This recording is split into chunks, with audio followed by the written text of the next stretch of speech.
Bueno, buenas tardes, señoras y señores. Antes de dar inicio a esta actividad, agradecer silenciar sus celulares.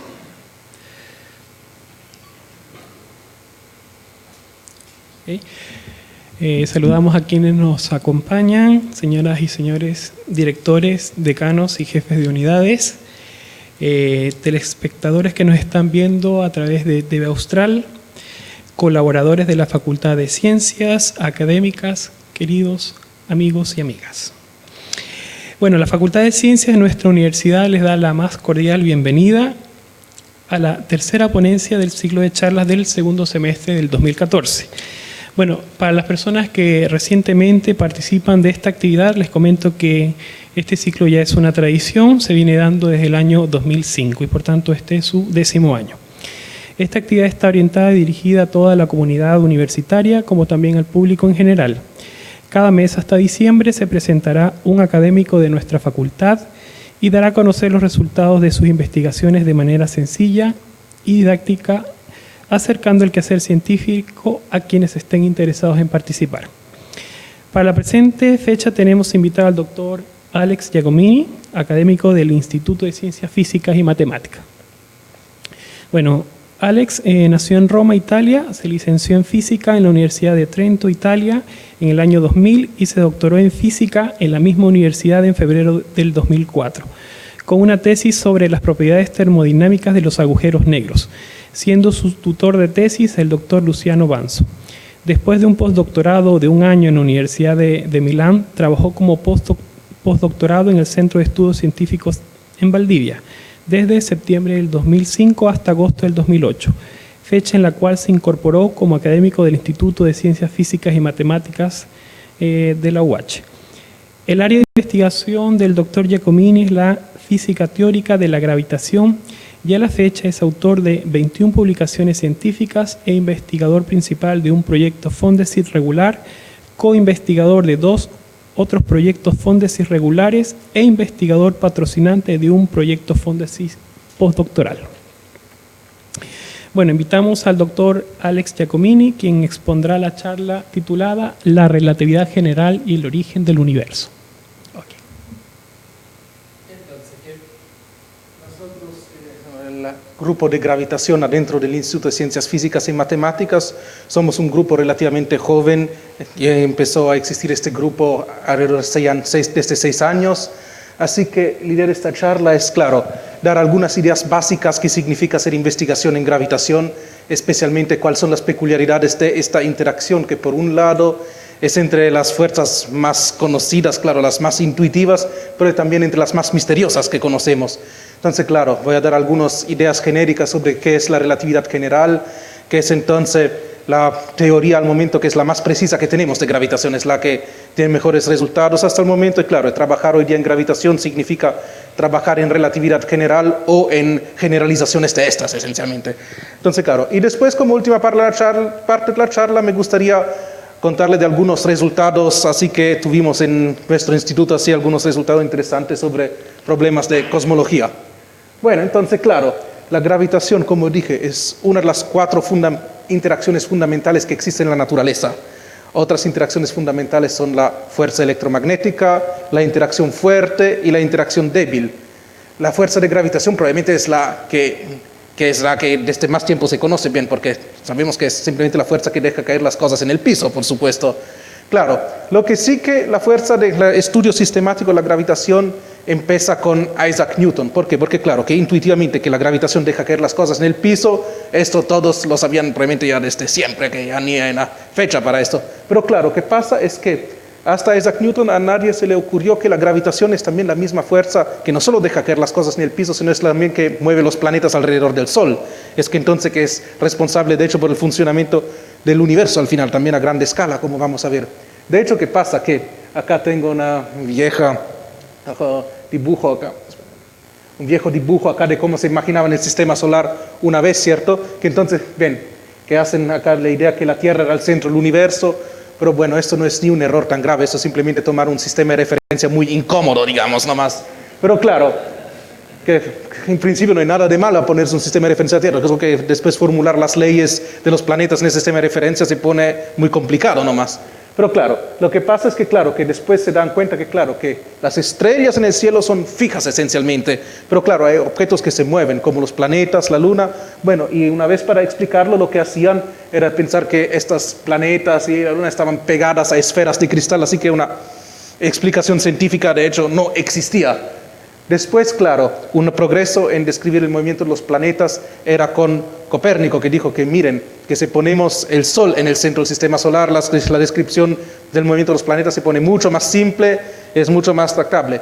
Donde Copérnico aún se quedó con el prejuicio que las órbitas de los planetas eran círculos, bien, porque simplemente uno pensó el círculo es la forma más perfecta que hay, hasta que, claro, que Kepler, que hizo algunas medidas mediciones más precisas, claro, se enteró que los planetas de hecho se mueven en forma de elipse alrededor del Sol.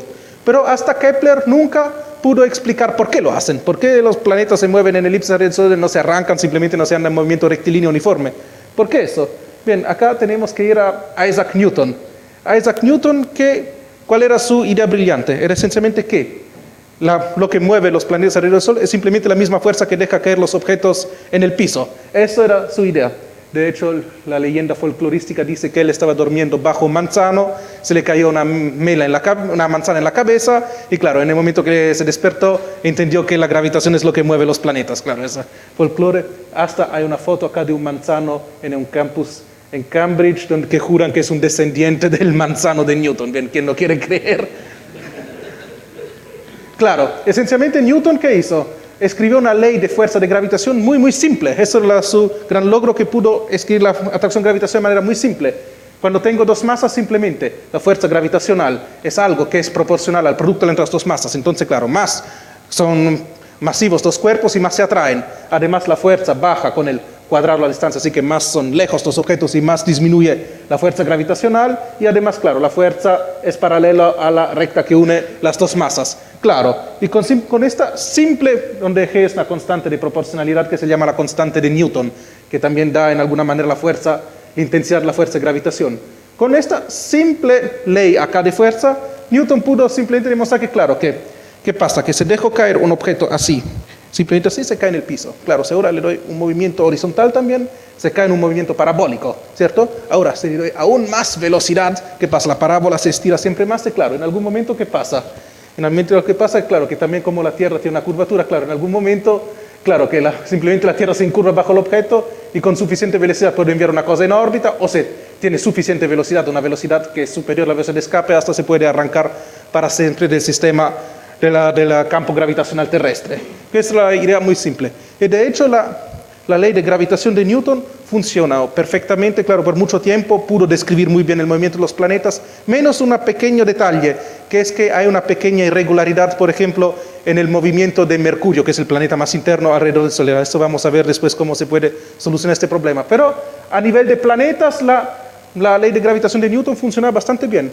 Pero la gravitación que Newton, con todo su logro, se olvidó de una cosa que es muy típica de la gravitación, que hace la gravitación entre las más misteriosas de las fuerzas, de hecho. ¿Y cuál es? Es algo que ya se enteró Galilei mucho tiempo antes de Newton, de hecho. ¿Y cuál es? Es que todos los objetos caen al piso con la misma aceleración. Entonces, claro, tomo un objeto que pesa 10 kilogramos, un objeto que pesa 100 gramos, abstrayendo del hecho que, claro, que se toma una pluma, por supuesto, de resistencia con el aire, pero suponemos que sacamos el aire de la sala, lo ponemos en un cilindro con vacío, se los dejo caer, caen con la misma aceleración. ¿De dónde sale esto? Es que la gravitación es rara, ¿por qué? Porque hemos visto que lo que da la intensidad de atracción gravitacional es la masa. Entonces, claro, es algo similar a la carga eléctrica, si quieren. Se cargan dos objetos, más carga tienen y más se atraen o se repelen, dependiendo si las cargas son iguales o opuestas. En gravitación, claro, más masivos son dos cosas, más se atraen. Pero la masa tiene un rol también completamente diferente que no tiene nada que ver en física. ¿Cuál es?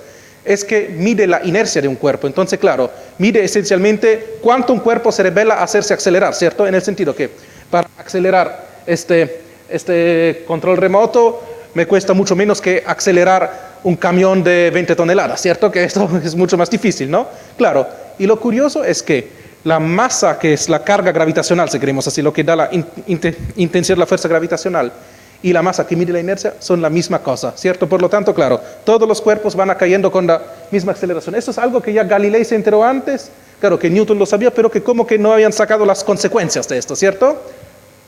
Claro, acá una otra vez, esto es un experimento que hicieron en la Luna, acá están echando un martillo y una pluma. Claro, en la Luna no hay atmósfera y efectivamente caen con la misma aceleración.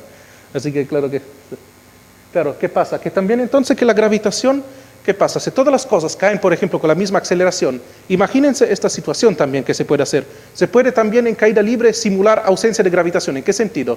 Supongan que están en un ascensor, ¿no? Tienen un colega que le quiere hacer una broma pesada, desde arriba le corta el cable del ascensor, ¿cierto? Así que el ascensor se queda en caída libre. ¿Qué pasa? Como la aceleración gravitacional no distingue entre diferentes masas, ustedes van a cayendo con la misma aceleración como el ascensor. Así que claro, respecto a un observador externo, están cayendo con aceleración. Pero respecto, si yo estoy dentro del ascensor, sin ventana, sin nada, yo simplemente respecto al ascensor estoy flotando, porque vamos cayendo con la misma aceleración. Así que, claro, si yo empiezo a tirar este control remoto dentro del ascensor, el control remoto anda en movimiento rectilíneo uniforme. De hecho, esto es lo que se hace también hoy día para entrenar los astronautas en ausencia de gravitación. Los cargan en un avión, el avión después se echa en caída libre, claro, teniendo cuidado de volver a subir antes que se estrelle en el piso, porque esa es la parte menos saludable. Pero claro, que así que ven que efectivamente cuando el avión está en caída libre, los astronautas están flotando. De hecho, este es también uno de los malentendidos más comunes, quizá también cuando se pregunta por qué en la estación espacial los astronautas están flotando adentro. Como muchas veces la respuesta uno tiene la tentación de decir, porque es muy lejos de la superficie de la Tierra, por lo tanto la gravitación es débil. No, no es esto, porque claro, que no están tan lejos de la Tierra para que la gravitación sea despreciable. Es simplemente que están en caída libre. Una estación espacial está orbitando la Tierra, entonces claro, no tiene cohetes, no tiene, simplemente está en caída libre en el campo gravitacional, por esto están flotando adentro. Claro, o también, claro, entonces en caída libre yo puedo, por ejemplo, localmente anular el campo gravitacional, pero también Einstein prácticamente empezó a sacar las consecuencias de esto, simplemente este simple principio. Y de hecho que podemos también pensar de esta manera, no solo puedo anular la gravitación, pero también al revés. Yo puedo simular un campo gravitacional simplemente viéndome un sistema acelerado, lo que todos sabemos, por ejemplo, cuando una micro frena, ¿no? Y ustedes están sin asiento, claro, se andan por adelante, caso no andan chocando contra el parabrisas, ¿qué pasa? Siente como una fuerza, ¿cierto? Claro, de hecho no hay ninguna fuerza que actúa sobre ustedes, simplemente que está en el sistema de referencia en la micro que está frenando bruscamente, claro, ustedes hacen lo que deben hacer, andan adelante en movimiento rectilíneo uniforme, ¿cierto? De alguna manera la fuerza actúa sobre la micro que está frenando, no sobre ustedes, pero claro, se lo describen desde el punto de vista del sistema de referencia en la micro, es como que actúa una fuerza. Bueno, y se hacen experimentos en la micro, esta fuerza tiene algo que es equivalente a la fuerza de gravitación, que todos los objetos adentro de la micro aceleran de la misma manera, ¿cierto? Por lo tanto, claro, para decirse un sistema acelerado simula un campo gravitacional. Por lo tanto, si yo estoy, por ejemplo, en la Tierra y dejo caer el control remoto en el piso, el mismo efecto lo tendría simplemente si estoy en un cohete, el cohete está acelerando con la misma aceleración que la aceleración terrestre, vería la misma cosa. Así que, al menos localmente, yo no puedo distinguir entre un sistema gravitacional, un sistema con fuerza gravitacional y un sistema acelerado. Localmente no hay ninguna manera físicamente para distinguir estas dos cosas. Claro, ¿y la idea cuál es? Entonces, si la gravitación de alguna manera es entonces algo de universal, ¿cierto? Los objetos caen en toda la misma aceleración, no distingue entre masas, constitución del objeto ni nada, que eso es muy diferente de la fuerza electromagnética. La fuerza electromagnética, la aceleración, claro, una partícula está en un campo magnético, la aceleración depende de la masa. Eso se usa en un espectrómetro de masa también, por ejemplo, ¿cierto?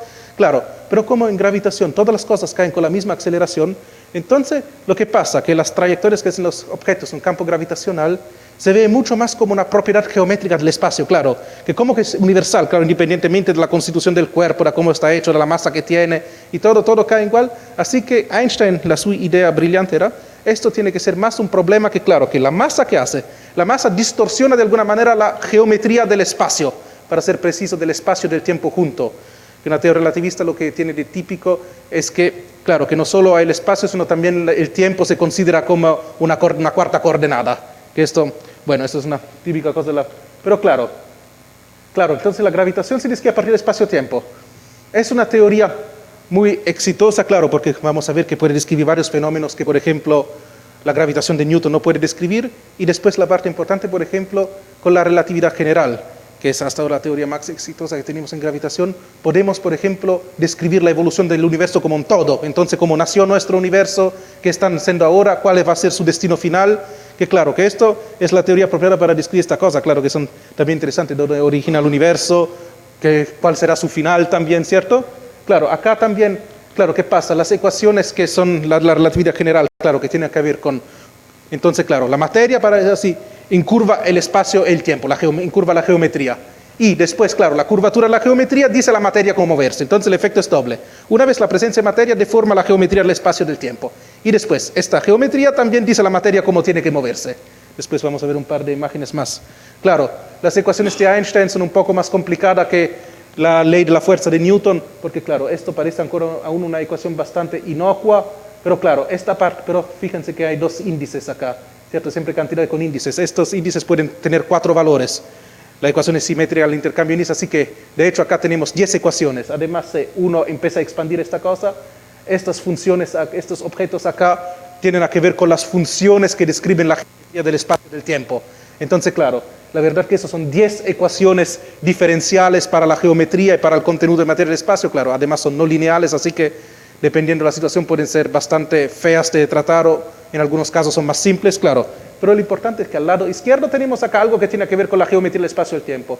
Esta cantidad de acá es algo que describe el contenido de materia que hay en el espacio. Entonces, claro, si tengo una distribución de materia, yo puedo ver prácticamente qué geometría genera, ¿cierto? Y después, una vez que tengo la geometría, puedo ver cómo la materia se mueve en este espacio. Esto es la idea. Claro, eso es muy diferente de la idea de Newton, que es una fuerza misteriosa que actúa a distancia, ¿cierto? Acá el efecto es simplemente que no se quieren verlo así, por ejemplo.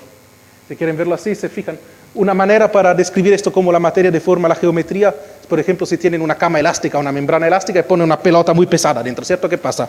Supongo que tienen una membrana elástica que así bien tendida, claro, pone una pelota dentro, claro, la pelota que va a deformar, no la membrana, claro, se hunde por abajo, ¿cierto? Y ven como un embudo así, ¿cierto?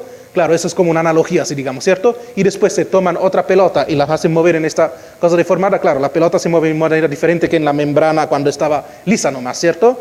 Claro, que esto es como que ven acá la analogía, si quieren. Cierto que acá una pelota, claro, por ejemplo, un planeta de masa muy grande, una estrella, ¿cierto? Acá incurvan como la geometría de alguna manera, ¿cierto? Por ejemplo, lo que pasa es un efecto que no se puede explicar en la física newtoniana. ¿Cuál es? Es que también la luz está deflectada por el campo gravitacional. Entonces, claro, porque a este punto la gravitación ya no es una fuerza, no es más una propiedad geométrica del espacio y del tiempo. Entonces, claro, ¿qué pasa? Cuando uno se acerca a una zona donde hay una deformación del espacio y del tiempo, claro, la luz acá cambia de trayectoria. Y especialmente lo que pasa, por ejemplo, en una eclipse total de Sol, lo que pasa es que una estrella se podría encontrar atrás del Sol, ¿cierto? Así que no debería ser visible en la eclipse. Pero ¿qué pasa? Como la luz hace una trayectoria un poco incurvada, así que uno tiene la ilusión óptica que la estrella se encuentre ya más al lado. Así que uno, de hecho, puede observar estrellas que deberían claramente estar atrás del Sol. Esto es uno de los efectos espectaculares que se midieron. Esto era ya al comienzo del siglo XX, eran unas mediciones que hicieron en el noreste de Brasil, cerca de São Luís, hicieron estas mediciones. Claro, y además, claro, el otro efecto es que debido a la deformación de la geometría del espacio y el tiempo, claro, se puede explicar, por ejemplo, la irregularidad de la órbita de Mercurio, que es el planeta más interno al sistema solar, por lo tanto, allá los efectos gravitacionales son más fuertes que prácticamente en otros casos. ¿Qué pasa? La órbita de Mercurio no es exactamente una elipse. Acá exageré muchísimo, obviamente, acá. Pero es como si la elipse se estuviera rotando alrededor del Sol. Entonces, claro, el perihelio y la helio así, andan así, rotando poco a poco. O decimos de otra manera, la órbita no es cerrada, sino anda dibujando una cosa así, ¿cierto? Como la elipse que iba rotando, ¿cierto? Este efecto es extremadamente chico, son pocos segundos de ángulo por siglo.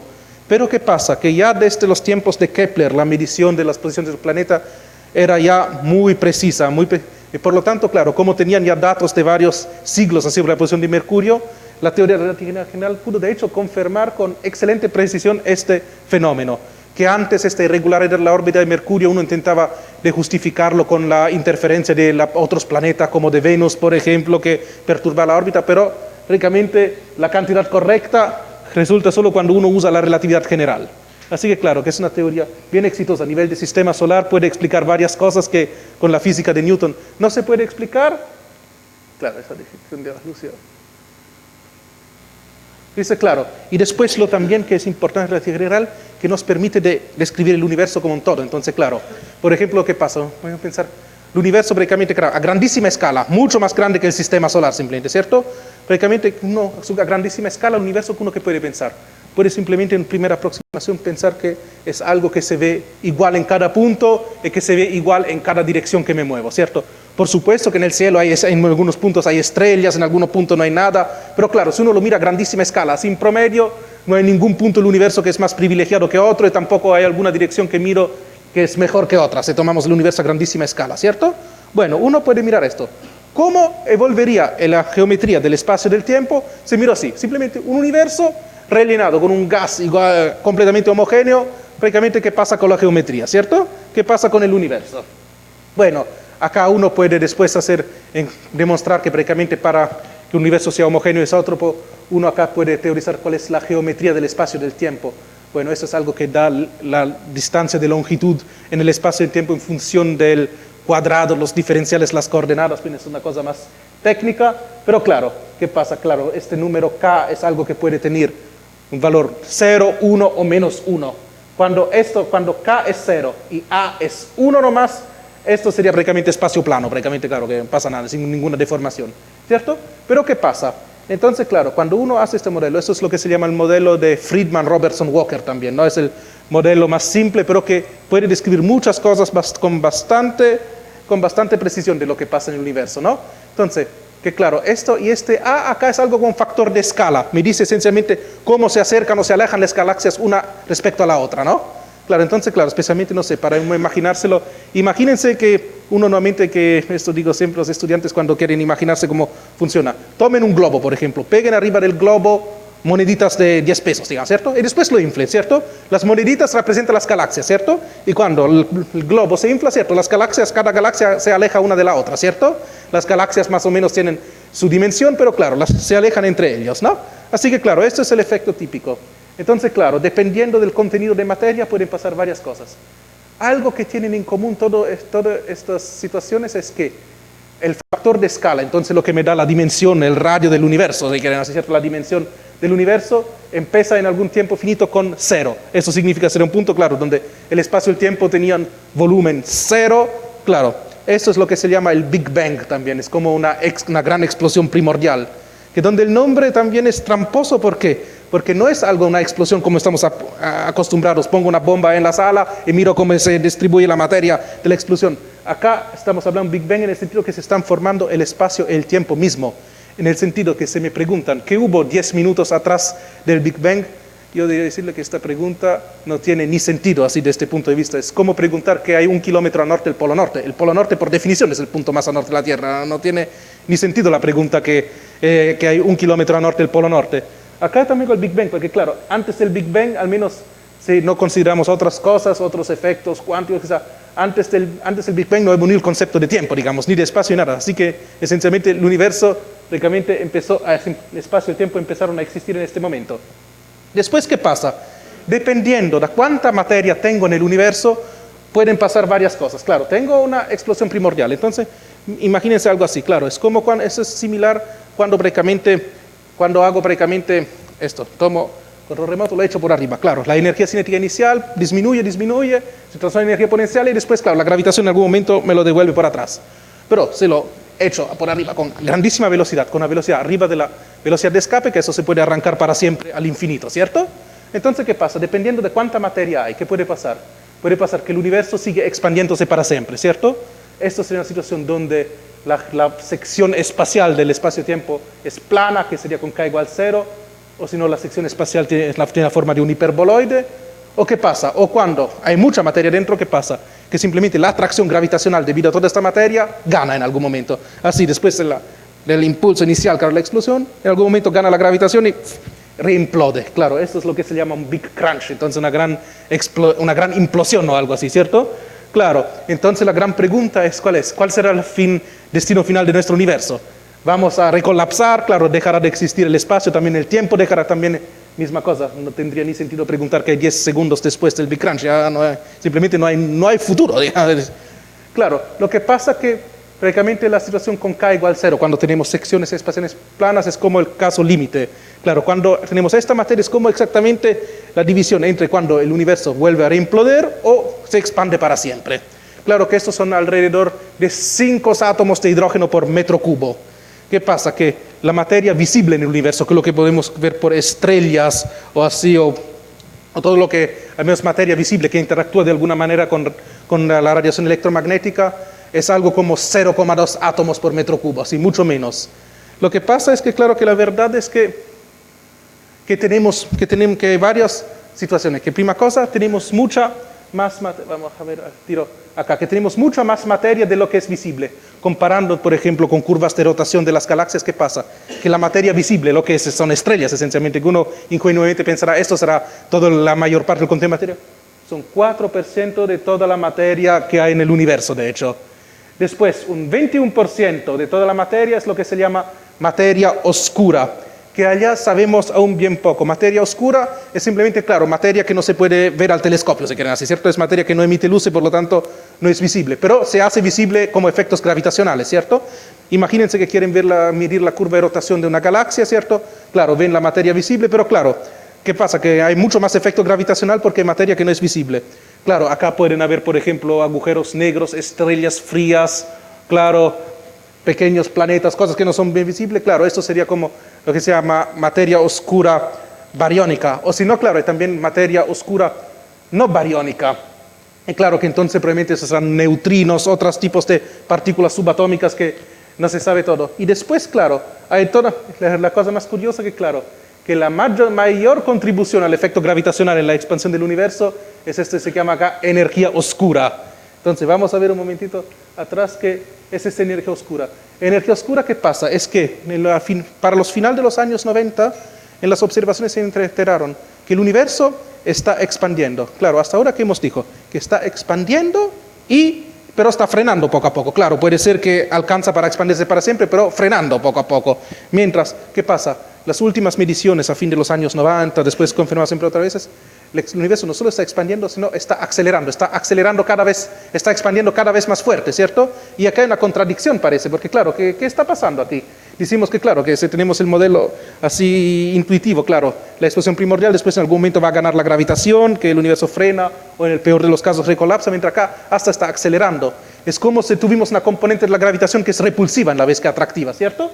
Bueno, que entonces, claro, eso es lo que se llama, que se puede explicar con lo que se llama una constante cosmológica.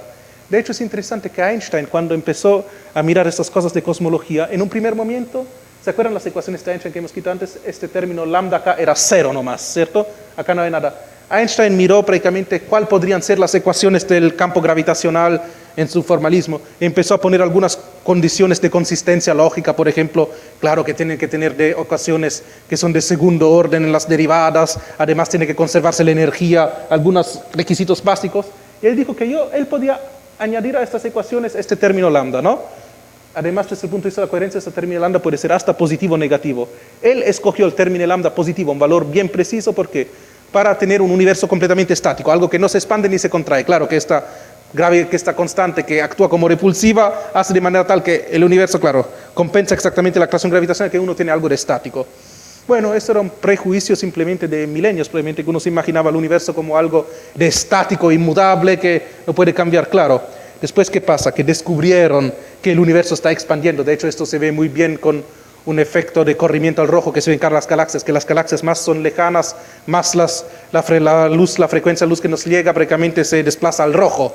Entonces, claro, es una muy linda demostración de que el universo está expandiendo, prácticamente todas las galaxias se están alejando de nosotros, ¿cierto? Entonces, claro, Einstein dijo, no, la verdad, disculpen, acá me equivoqué con este término, y hasta lo dijo que era la más grande estupidez de su vida, ¿cierto? Pero, ¿qué pasa? Claro, porque él quiso un universo estático, pero hoy día este término, lambda, esta constante cosmológica, que es como, si quieren verlo así, la constante cosmológica es algo como una curvatura intrínseca del espacio-tiempo independiente del contenido de materia. ¿En qué sentido? Si uno hace este experimento mental, imaginemos un universo donde puedo sacar toda la materia, la puedo hacer desaparecer. ¿Qué quedaría en el universo? Quedaría algo de plano nomás, ¿cierto? Que hemos dicho que la materia deforma la geometría del espacio y el tiempo, por lo tanto, si no hay materia, claro, simplemente todo es plano, no pasa nada, ¿cierto?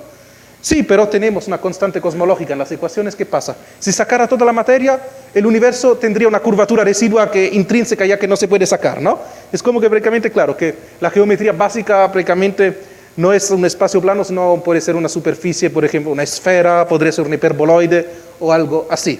Eso es la idea principal de la constante cosmológica. Claro, y esta constante cosmológica, claro, explicaría por qué el universo está acelerando, de hecho, hoy día. Bueno, claro, acá tengo una otra vez, claro, acá hay, por ejemplo, claro, esto es el universo que está implodando, acá tenemos un universo que expande, en esto, claro, sería el factor de expansión que anda acelerando acá. Claro, acá que esto es como prácticamente el cuadro así más moderno que tenemos ahora como de cómo se evoluciona el universo. Hubo una explosión primordial donde se formó el espacio y el tiempo. Claro, después qué pasa, claro que claro, una fase de fuerte acceleración, después hay radiación cósmica de fondo. La radiación cósmica de fondo es esencialmente, claro, que el universo en primer momento era como una sopa, por ejemplo, después en los primeros 300, 400 mil años, como una sopa de protones, electrones y fotones, claro. Entonces, claro, simplemente el universo era opaco, era completamente opaco, claro, porque los fotones todo el tiempo eran absorbidos por electrones que lo emitían. Claro, en algún momento pasa, cuando el universo se expandió bastante, la temperatura bajó suficientemente el universo que prácticamente ya se estaba por debajo de la energía de ionización del hidrógeno. Claro, entonces los protones se combinaron con los electrones y claro, que los fotones podían viajar libremente en el universo. El universo en este momento se pone transparente. Esto era alrededor de 380.000 años después del Big Bang. Eso. El universo aproximadamente así tiene un 13.000 millones de años, algo un poco más así, entre 13.000 millones y 14.000 millones de años. Claro, y de hecho, este punto donde el universo se pone transparente, hasta hoy día tenemos aún un ruido de fondo, una radiación de fondo. De hecho, en algún momento unos ingenieros quisieron instalar una antena para algo y se enteraron, claro, que tenían un ruido que no podían anularlo de alguna manera, que estaba igual en todas las direcciones. Claro, y este es lo que se llama la radiación cósmica de fondo y que en alguna manera es también la prueba de la validez de este modelo que hay un Big Bang, ¿cierto? Es como una señal aún del Big Bang, ¿no? Claro, esta radiación que es igual en cada dirección, ¿no? Y que prácticamente corresponde a un cuerpo negro de 2,7 Kelvin aproximadamente. Entonces, claro, ahora la constante cosmológica, que es claro, ¿qué es? El problema de la constante cosmológica ahora, y esto vamos a ver un poco, claro, cuál es al fin prácticamente lo que queremos hablar especialmente en esta charla, es claro, cuál es prácticamente, cómo teóricamente se puede dar un valor a esta constante cosmológica. Claro, que sabemos que existe, es un hecho experimental, pero desde el punto de vista de la teoría hemos visto que esta constante, claro, sabemos que es positiva, en el sentido que el universo está acelerando, tiene un valor positivo, pero también es responsable por el 70% del contenido de energía del universo, de alguna manera. Así que, claro, casi toda la energía del universo está concentrada en esta misteriosa energía oscura o constante cosmológica, de alguna manera. Pero, claro, entonces la gran pregunta es, que claro, desde el punto de vista de esto podría tener cualquier valor, lo que sea, podría ser negativo, positivo, cualquier magnitud, lo que sea. La pregunta grande entonces, ¿existe alguna explicación teórica para explicar cuál es el valor aproximado a la constante cosmológica? Bueno, la cosa que uno puede hacer es apelarse a la mecánica cuántica. En mecánica cuántica, ¿qué pasa? Que por ejemplo hay siempre lo que se llama energía de punto cero, que para los que también conocen, han visto algunos cursos básicos de química, saben que un oscilador cuántico, claro, un oscilador armónico clásico, ¿qué pasa? Tiene energía total cero, energía cinética cero y energía potencial cero. Así que, ¿qué pasa? En mecánica cuántica tenemos algo que se llama el principio de incertidumbre. Así que, claro, que uno no puede determinar con precisión arbitraria la posición, el momento lineal de un objeto al mismo tiempo. Por lo tanto, ¿qué pasa? Claro, que un oscilador cuántico, para ser compatible con un principio de incertidumbre, prácticamente nunca podrá estar completamente a reposo. Habrá como una energía, una oscilación residua también cuando ponemos, no sé, cuando ponemos, por ejemplo, un cuerpo sólido a 0 Kelvin, quedará en todo caso algunas oscilaciones residuas. Bueno, y lo que pasa es que también el universo uno puede pensar, por ejemplo, que la materia se ha descrito, por ejemplo, por campos de algún tipo, campos cuánticos, ¿y qué pasa? Que uno podría, de una manera análoga al oscilador cuántico, podría dar una estima de cuál es esta energía de vacío de alguna manera, ¿cierto? Entonces, ¿qué pasa con la energía de vacío? Bien, hay algunas cosas técnicas, pero claro, lo que entra en juego es que hay una longitud fundamental esencialmente en física, que claro, que existe una combinación de las tres más importantes constantes físicas. Son la constante de Planck, que tiene que ver con la mecánica cuántica, la constante de Newton, que tiene que ver con la interacción gravitacional, y la velocidad de la luz, ¿no? Existe una combinación de estas constantes fundamentales que da una unidad de longitud, ¿no? Que claro, que se supone que son como 10 a la menos 35 metros, así es algo muy chico. Se consideran que un núcleo de un átomo tiene 10 a la menos 15 metros como dimensión, así que es una escala muy, muy chica. A esta escala, ¿qué pasa? Probablemente los efectos cuánticos van a ser dominantes, de hecho, ¿cierto? Y de hecho, probablemente a esta escala también el concepto de espacio-tiempo va a fallar, va a ser algo de muy raro, va a pasar, ¿no? Probablemente la relatividad general misma va a fallar a esta escala, ¿no? Que por eso, claro, ¿qué pasa exactamente en el Big Bang? Prácticamente necesitamos también efectos cuánticos. Considerando esto, ¿qué pasa? Podemos dar una estima de que esa energía de vacío. Bueno, la sorpresa ¿cuál es? Es que el resultado está mal de 120 potencias de 10. No un factor 120, es 10 elevado a la 120. Así que esto es un 1 con 120 ceros, es el error que hacemos haciendo este cálculo. Así que esto, como folclóricamente es el peor error de la física teórica, la peor discrepancia entre experimento y teoría de toda la física teórica. Claro, entonces claro, entonces la pregunta es, ¿qué hacemos entonces? Claro, acá es un desastre complejo, claro, que hay varias cosas que hay que decir. Uno podría apelarse, claro, que a escala de Planck lo que pasa, o que uno no puede usar teoría de campos en manera ingenua, así, campos cuánticos, porque probablemente toda la estructura del espacio-tiempo va a fallar, probablemente el espacio-tiempo más que ser algo suavecito va a ser como una espuma o algo así, va a pasar algún desastre, probablemente la relatividad general tampoco va a funcionar, tiene a esta escala, ¿no? Así, claro, uno que puede intentar simplemente extrapolar cuáles podrían ser las propiedades de una teoría de la gravitación a escala microscópica. Claro, hasta ahora el problema es que tenemos pocos inputs experimentales para esto, porque eso es 10 a la menos 35 metros, una escala que ningún acelerador de partículas al momento puede ni lejanamente alcanzar, ¿no? Nada que hacer con esto, ¿no? Entonces, claro, que hay varias cosas que se pueden hacer, por ejemplo, teoría de supercuerdas, que uno piensa las partículas elementales son cuerdas en la vez que puntos. Uno puede considerar, por ejemplo, la presencia de dimensiones extra, hay muchas cosas que se pueden hacer. Pero claro, el problema es que hay que hacer algunas conjeturas sobre lo que es la gravitación a esta escala muy pequeña. Y allá como que, claro, que uno puede imaginarse, puede extrapolar, pero claro, medir directamente allá no hay mucho que medir. Entonces, acá accidentalmente, en nuestro instituto, acá que eso es una colaboración, claro que está Sergei Pavluchenko, que es un postdoc de nuestro instituto, el grupo de gravitación, que es un estudiante que hizo su doctorado en Rusia, que ahora está 3 años con nosotros, y Fabrizio Cánfora, que es del Centro de Estudios Científicos. Es una colaboración 100% valdiviana, claro.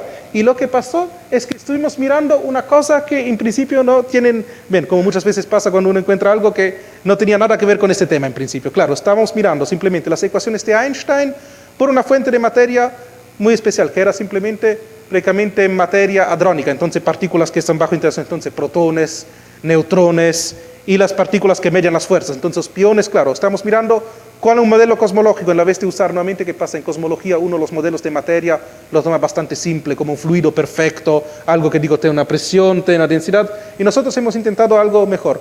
Hemos hecho una física nuclear de baja energía. ¿Qué pasa? Que en la baja energía, claro, alta energía, hoy día se dice, ¿no?, que los protones no son elementares, son formados por quarks, ¿no? Los quarks interactúan entre ellos con gluones, como la fuerza electromagnética está mediada por fotones, así para la fuerza fuerte la fuerza está mediada entre quarks y gluones. Pero ¿qué pasa? Claro, que a escala de energía más baja los quarks no lo podemos ver, ¿cierto? Porque están confinados adentro de los nucleones. Entonces, claro, a baja energía hay una teoría también, pero de protones y neutrones, cómo interactúan entre ellos. Claro, es un modelo efectivo que fenomenológicamente funciona muy bien, que tiene un muy buen acuerdo con el experimento. Además, a esta escala de baja energía, la relatividad general funciona muy bien, está bien confirmada. Claro, simplemente quisimos ver esencialmente qué pasa con modelo cosmológico usando un modelo un poco más realista de materia, un poco más complicado, que describe, claro, o QCD a baja energía, si quieren así, ¿cierto? Y eso es lo que hemos intentado, claro.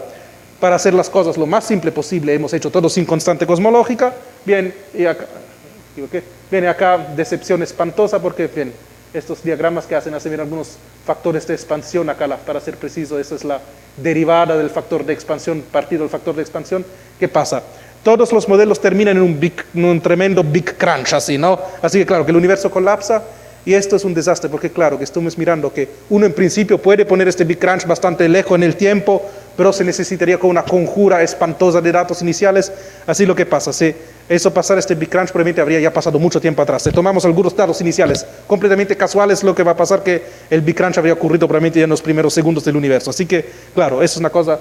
Por otro lado, lo que pasa es que la física de baja energía de protones y neutrones es algo que es realista, que se hacen experimentos sobre esto, funciona bien, así que no podemos decir que protones y neutrones son materia no física, eso sería demasiado. Así que, claro, en primer momento muy decepcionados, claro, entonces, claro, un par de meses de cuentas, así que como parece que no logramos nada, entonces viene un intento desesperado que hemos hecho. Vamos a meterle una constante cosmológica a las ecuaciones de Einstein, ¿cierto? Bueno, intentemos esto. ¿Qué pasa? Si la constante cosmológica tiene un valor diferente de cero, positiva, nuestros modelos de universo se portan bien. Entonces ¿qué tenemos? Tenemos especialmente los factores de escala. Esto es siempre la derivada del factor de escala partido del factor de escala, entonces con una derivada normalizada si quieren. Así claro, que tienen a largos plazos expansión exponencial, así como que compatible con los datos que tenemos. Claro, tenemos la situación, claro, que entonces el universo empieza de una manera muy anisótropa, digamos, ¿cierto? Y después estamos en una fase donde está expandiendo exponencialmente. Así que se ve muy bien. Claro, entonces, claro, primera cosa en que hemos encontrado que, claro, la compatibilidad con la física de protones y neutrones, entonces con la cuantocromodinámica, implica que la constante cosmológica tiene que tener un valor positivo. Pero hemos encontrado también otra cosa.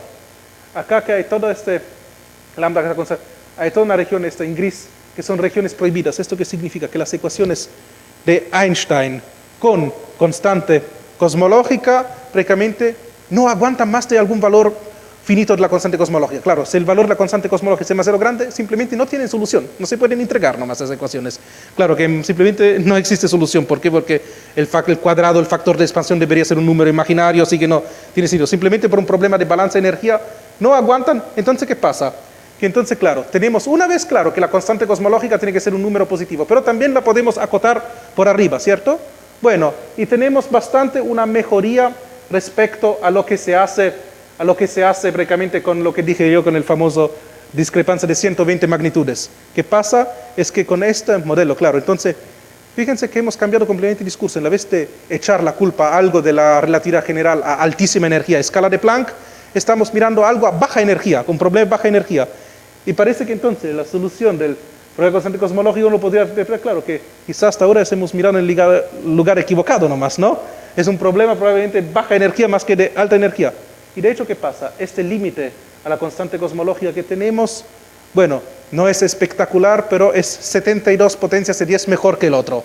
Es 72 potencias, claro, faltan siempre 48 potencias de 10, que claro que significa que aún estamos muy, muy lejos. Pero ¿qué pasa? Eso es la estima más pesimista posible que hemos hecho. ¿En qué sentido? Que hemos considerado solo esencialmente materia hadrónica. No hemos considerado electrones, no hemos considerado neutrinos, no hemos considerado cualquier otro tipo de partículas subatómicas. ¿Eso qué significa? Que prácticamente considerando de verdad bien toda la otra materia, se puede bajar aún mucho el límite. Claro, esto, claro, como dije, no es la solución final a la cosa, claro, sí.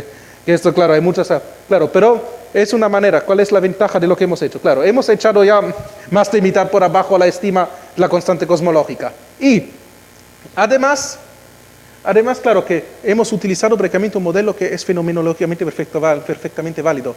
No tiene especulaciones de ningún tipo, no tenemos que conjeturar nada. Esos son modelos que experimentalmente están bien averiguados, ¿no? Entonces, simplemente un problema de consistencia con las ecuaciones de Einstein, prácticamente podemos bajar mucho, claro. Hay aún mucho recorrido que hacer. Acá hay otros modelos de universo también, prácticamente que, claro, acá estamos mirando varias posibles anisotropías. Lo que pasa es que hemos considerado en parte modelos de cosmología muy diferentes, pero todos tienen en común que prácticamente tienen un límite mucho más estricto sobre el valor posible de la constante cosmológica que las cuentas usuales, ¿cierto? Entonces, claro, eso es interesante, como que hemos considerado modelos cosmológicos son muy diferentes entre ellos, completamente diferentes, que tienen poco en común, pero todo en común tienen prácticamente que acoplando las ecuaciones de Einstein a física hadrónica de baja energía, prácticamente tienen límites mucho más estrictos sobre lo que puede ser la constante cosmológica de lo que está normalmente considerado, claro. Entonces, claro, también estamos aún lejanos de una solución definitiva, pero claro, es como que se ve prometedor, claro. Hay que ver que, claro, que efectivamente esta cosa es completamente genérica para todos los modelos cosmológicos, pero claro, la idea es simplemente eso. Hasta ahora, resolver el problema de la constante cosmológica, claro, como es el error más espectacular de la física teórica, así que claro, que como es un problema ya viejo, tiene ya muchos años esto ya. Así que claro que su solución es una de las cosas más interesantes. De hecho, ¿qué pasa? Quizá hasta ahora, claro, la solución es siempre pasa algo a escala de Planck, no hay que cambiar la relatividad general a escala de Planck. Bien, la idea es esto, quizá cambio de paradigma nomás. Anda a ver que hemos buscado simplemente en el lugar equivocado la solución, ¿cierto? Claro, en la vez de buscarlo algo entonces a escala de Planck, entonces claro, el universo, especialmente en un tiempo después del Big Bang de 10 a la menos 43 segundos, ¿cierto? Lo que pasa, tenemos que mirarlo en una época más tarde del universo, la solución, ¿cierto? Una escala de energía baja y que además tiene la ventaja que, claro, que tenemos modelos de física que son perfectamente accesibles, que tenemos buena... Claro, entonces, claro, es esencialmente claro. Ahora lo que hay que hacer es reducir aún más, claro, hay aún 48 potencias de 10 que arreglar, ¿no? Pero, claro, que como que se ve muy prometedor, que claro, esto era entonces Este último artículo era un de este año 2014, ¿no? Claro que hemos publicado en Physical Review, ¿no? Que claro que como que nos entusiasma esta cosa, y claro que nos gustaría ahora ver un poco más, claro, ideal sería ahora de alguna manera arreglar los últimos 48 potencias de 10 que faltan, obviamente, eso sería lo ideal. Pero que creo que estamos ya en el tiempo. ¿Cuánto estamos? Sí, 45 minutos. Bueno, entonces quizá cortamos aquí.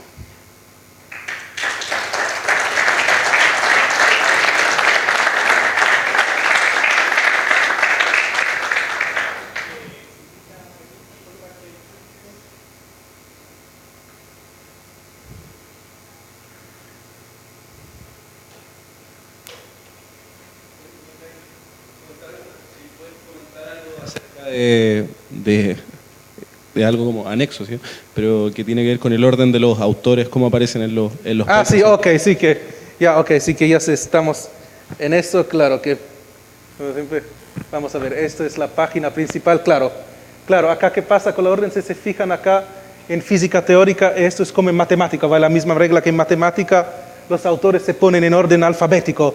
Esto tiene que ver con la física teórica, claro, una ciencia de pizarra y papel nomás, ¿cierto? Así que claro, cuando trabajo en colaboración, ¿qué pasa? Hay 3 personas, 3 personas que se juntan a la pizarra y se intenta de solucionar algún problema, claro, no hay un jefe de laboratorio, claro.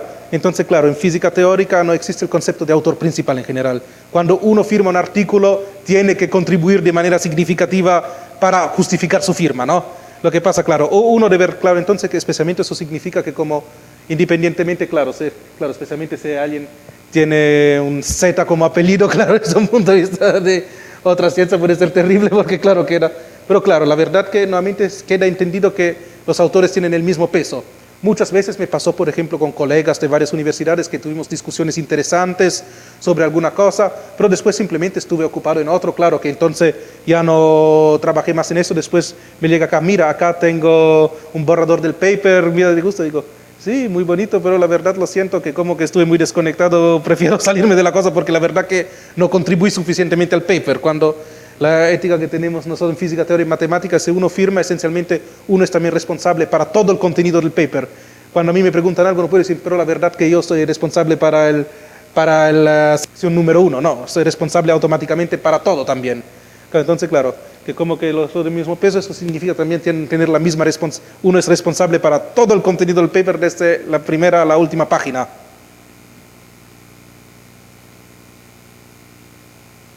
¿Sí?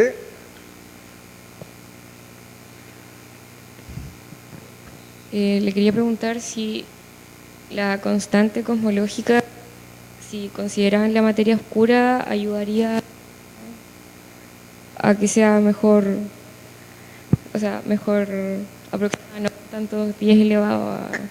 Claro, lo que pasa es lo que dije, es que claro, la materia oscura no es materia que claro, que no es visible, que no interactúa con luz, pero esta estima era la más pesimista posible, porque claro, que hemos simplemente tomado prácticamente un gas de protones, neutrones, de piones, claro, por ejemplo, la materia oscura, claro, es materia normal, entonces si uno considera esta contribución, debería echar por abajo aún de muchas magnitudes el valor de la constante cosmológica, eso es cierto, porque la materia oscura es, en fin, alguna forma de materia, claro, no es visible, pero es algo de mucho menos exóticos que la constante cosmológica. Eso de hecho es la esperanza, que claro, considerando también materia oscura, en serio, todo lo que hay de materia en el universo, deberíamos, claro, si no completamente, pero claro, llegar ya a una estima razonable al menos.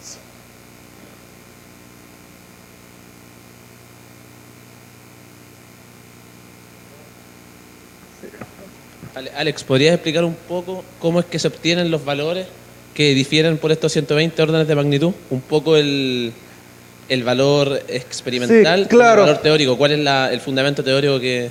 Claro, el valor experimental esencialmente, claro, es lo que se mide prácticamente, claro, mirando la aceleración prácticamente del universo. Claro, mientras el valor teórico, ¿qué pasa? Que es un detalle en mecánica cuántica. Esencialmente, ¿qué pasa? Que en mecánica cuántica, especialmente cuando uno toma la física cuántica relativista, la materia se describe como campos muchas veces, claro, que como un dualismo onda-partículas, prácticamente, claro, la materia en vez de pensarlo como partículas, nomás uno piensa que son campos, entonces cosas que prácticamente, claro, que son extendidas en todo el espacio y son cosas que pueden vibrar obedecen a ecuaciones de onda, al menos, claro, cuando son libres, claro. Y las excitaciones de estos campos son después las partículas, los cuantos de los campos, digamos así, ¿cierto? Claro. Y esto, claro, como son cosas que pueden vibrar, se tratan de alguna manera como el oscilador armónico cuántico. El problema es que, claro, ¿qué pasa? Es que prácticamente cuando uno considera campos en la vez que un oscilador armónico nomás, uno tiene algo como un grado de libertad en cada punto del espacio. Entonces, claro, uno tiene como que contar prácticamente infinitas veces energía de punto cero, que claro, si uno lo hace de manera intuitiva, así simplemente tomo energía vacía, así, ¿qué me sale? Me sale infinito nomás, ¿cierto?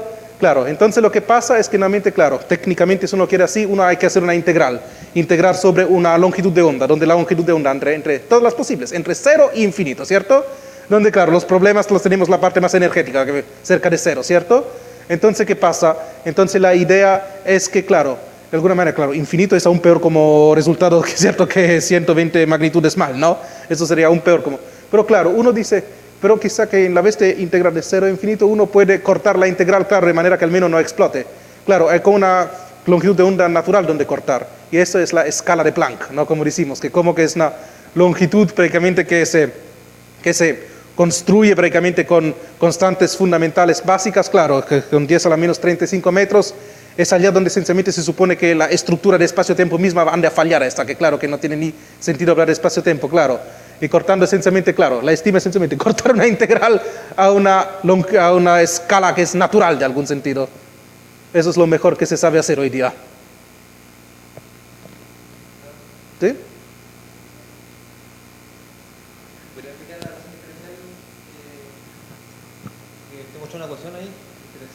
Vamos a ver si que la verdad que estaba como, espera, que acá era la ecuación, esa es la ecuación de Einstein, claro. Acá la ecuación. Acá, que este era el elemento de línea. Sí, sí. Claro, antes, claro, era simplemente la ecuación de Einstein sin constante cosmológica, esto, ¿cierto? Claro que acá no se ve la ecuación diferencial porque la dejé escondida. Claro, ¿qué pasa? Estos objetos, estos son matrices, eso es una ecuación que son matrices. De hecho, fíjate, acá tengo unos índices, ¿cierto? Este índice puede tener valores 0, 1, 2, 3. De hecho, claro, la cosa sí son entonces, claro, que tengo que igualar elemento por elemento de la matriz, ¿cierto? Estas matrices son simétricas, por lo tanto, de hecho, me quedo con 10 ecuaciones. ¿Y qué pasa acá? Este R mu nu, este R mu nu acá esconde adentro las funciones que te definen la geometría del espacio y el tiempo. Entonces, esta cosa tiene derivadas segundas de funciones, derivadas primas, y además son no lineales. Eso significa que, por ejemplo, las funciones incógnitas son multiplicadas entre ellas, tienen varias potencias, así que, claro, acá simplemente no expandí la cosa, ¿no? Es muy simbólico aún. ¿La densidad del cuerpo afecta en algo en la realidad de si el cuerpo es la densidad muy grande o la densidad muy pequeña? ¿De cuál dices quieres decir? La densidad del universo, dices, la densidad. Depende de qué quieres decir. Por ejemplo, claro, la densidad promedio del universo es a la fin lo que, por ejemplo, puede decir sobre el destino final del universo, ¿cierto? Claro, si me quieres decir prácticamente, por ejemplo, en el sentido de la aceleración, claro, la densidad ya no importa, claro, un cuerpo independientemente de su densidad no es la cosa básica, la relatividad, no, que claro, que un cuerpo no importa qué masa o qué densidad tiene, acelera siempre de la misma manera bajo un campo gravitacional. Pero como dije, así que una densidad así crítica en el universo es como 5 átomos de hidrógeno por metro cubo. Esto puede, sin constante cosmología, decir si el universo va a dejar de existir algún día o se sigue para siempre.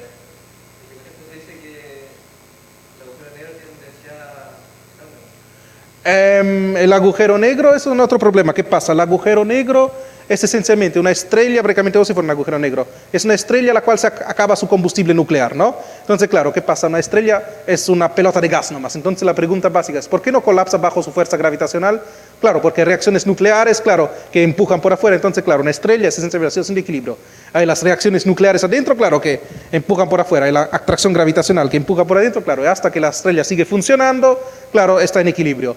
Cuando acaba todo su combustible nuclear, claro, las reacciones nucleares en algún momento terminan, claro, y queda solo la atracción gravitacional. Y ahora depende, claro, esto depende de la masa esencialmente, la masa total de la estrella, ¿cierto? ¿Qué pasa? Si la masa de la estrella no es muy grande, claro, simplemente que empieza a contraerse y forma un objeto muy denso que es lo que se llama una enana blanca que después poco a poco se apaga, ¿cierto? Puede pasar que, claro, que por ejemplo la densidad de materia es que la masa total de la estrella ya es más de 1,5 masas solar. ¿Qué pasa? Que ya únicamente materia normal no puede ni aguantar esta presión gravitacional, ¿cierto? Es que como, para verlo de manera muy simplificada, es que como que los electrones, prácticamente los átomos van a ser empujados adentro del núcleo, claro, entonces los protones y electrones forman neutrones después, si lo quieres ver de manera muy simplificada, ¿cierto? Y lo que se forma es una estrella de neutrones en este caso, claro, esto es como una estrella de neutrones, como un núcleo de átomo gigante, es un núcleo de átomo con un par de kilómetros de radio, así se quiere, ¿cierto? Bueno, entonces, claro, eso es la cosa más densa de materia que te puedes imaginar. Claro, simplemente un núcleo gigante de átomo, ¿no? Esto es más denso que así no se puede, ¿no? Bueno, lo que pasa cuando una estrella, la materia residua que queda, es más de 3 masas solares, prácticamente ni neutrón al lado de neutrón aguanta la presión gravitacional. La materia tiene necesariamente que colapsar a algo de más denso, ¿no? ¿Qué pasa? Entonces, allá se forma prácticamente, esencialmente, ¿qué pasa? La materia empieza a colapsar. Claro, lo que pasa, se forma una región alrededor donde estaba la estrella que se llama agujero negro, que es una región donde la fuerza gravitacional ya es tan intensa que prácticamente ni un rayo de luz puede salir, ¿cierto? Este agujero negro es casi todo vacío, es espacio vacío. El único problema es que cuando tú entras con la astronave, después nunca más vas a poder salir. Y típicamente te tienes que caer en el centro también, el agujero negro. Lo que pasa, claro, y tú probablemente quieres decir, entonces la masa al centro del agujero negro tiene una densidad infinita, ¿cierto? Bueno, el problema allá que, claro, que cada vez cuando tenemos cosas con densidades infinitas, es como una falla en la teoría. Esto como decimos el Big Bang, ¿no? Claro, si el universo en primer instante, claro, prácticamente tenía una densidad infinita el universo, claro, eso significa que, claro, que la gravitación en el tiempo t igual a 0 simplemente tiene alguna falla, como decimos, probablemente cuando el universo estaba a escala de Planck, la relatividad general no es válida, no tiene ni sentido el concepto de espacio-tiempo. Habrá que mirar una teoría cuántica de gravitación, pero esto es algo que claro, que aún no se sabe muy bien. Con el agujero negro es el mismo problema, claro. Desde un punto de vista puramente de las ecuaciones de Einstein, ¿cierto? ¿Qué pasa? Simplemente la masa sigue colapsando hasta que se concentra en un punto. Así tendría un punto con densidad infinita, algo así, ¿cierto? Y obviamente, claro, esto es otra vez, tiene que ser una falla en la teoría, esto obviamente, porque ¿qué pasa? Claro, que la masa antes de llegar a un punto será una pelotita con rayo de longitud de Planck o algo así. Y allá probablemente los efectos cuánticos van dominando y algo pasará probablemente. Pero ¿qué exactamente pasa? Nadie sabe en este momento. Lo que sí que alrededor de todo este objeto colapsado hay un agujero negro, una región vacía del espacio, pero donde todo puede entrar, pero nada puede salir, ¿no? Claro, ¿qué exactamente pasa con esta singularidad? Allá hay muchas especulaciones, una respuesta final no hay aún para el momento. Estamos trabajando en eso.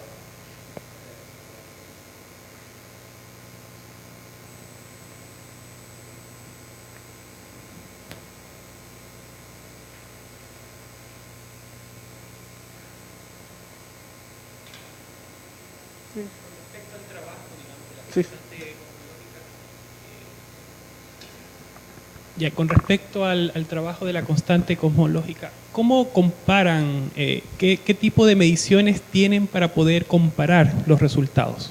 Las mediciones son las mediciones, claro, una vez tenemos el valor teórico, creo que dije de la teoría de campos, claro, que está mal de 120 magnitudes, podemos mirar esto. Y claro, para comparar cuál es el valor de verdad, claro, esto son los datos que son de las últimas mediciones prácticamente, claro, a fin de los años 90, cuando midieron supernovas, así que, claro, son datos que ya hay de otros observatorios, y claro, y después los datos teóricos se conocen, claro que esos son datos que ya están entregados. Nosotros simplemente, claro, tenemos algún valor numérico y miramos cuánto estamos lejos, cuánto estamos cerca de resultado malo, de resultado bueno. Ok. Y bueno, un poco viendo, digamos, el paper, lo enviaron ustedes y al mes ya estuvo aceptado. Claro, la verdad que... Sí. Vamos a ver qué... Igual me llama la atención. ¿Dónde está?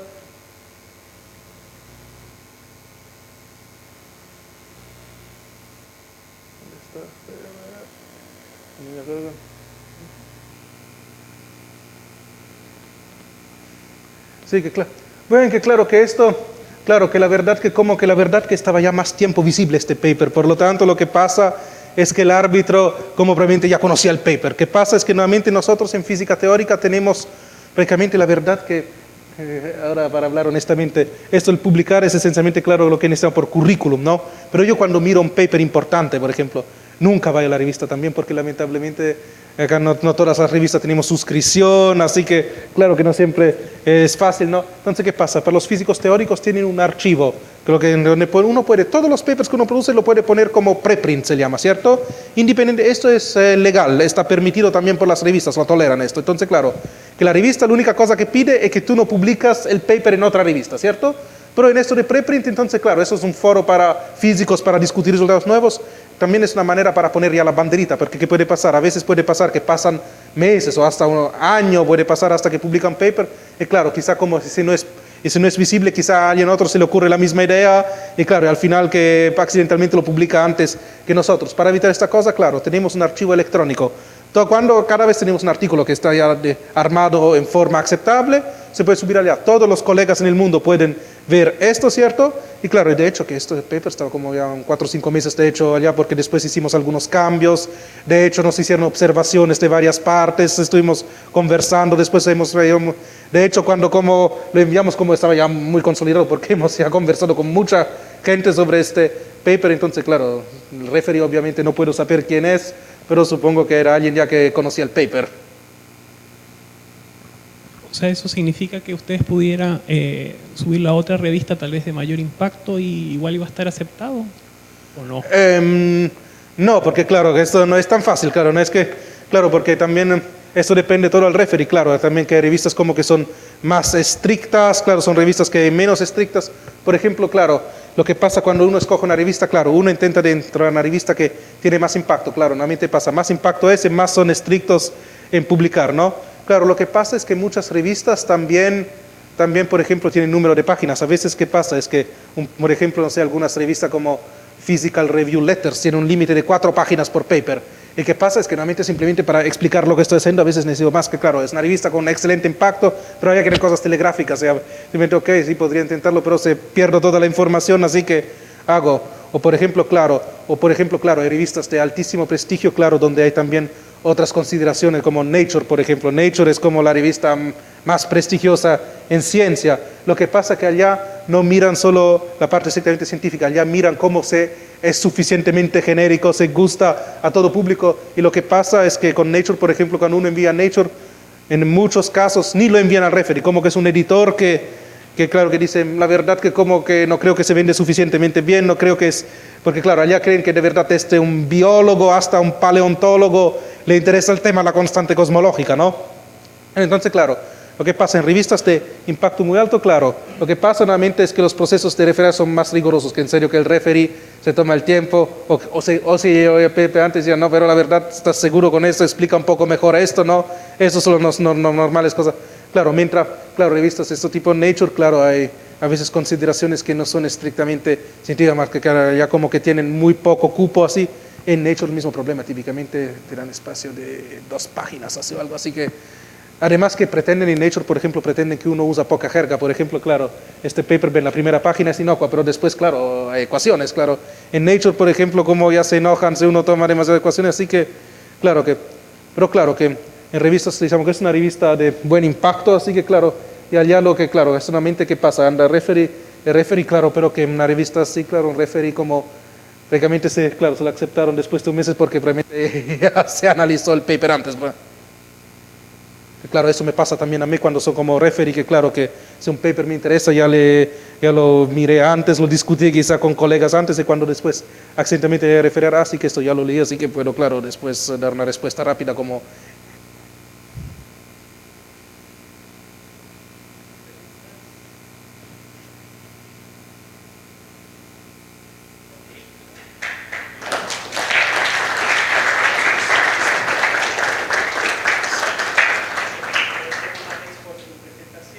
Los dejo invitados a la última charla titulada Mantarrayas de América del Sur, un nuevo ilícito ambiental, que será expuesta por el máster Julio Lamilla Gómez del Instituto de Ciencias Marinas y Limnológicas el jueves 11 de diciembre a la misma hora. De esta forma concluye la tercera ponencia del ciclo de charlas de la Facultad de Ciencias del segundo semestre del 2014. Muchas gracias y buenas tardes.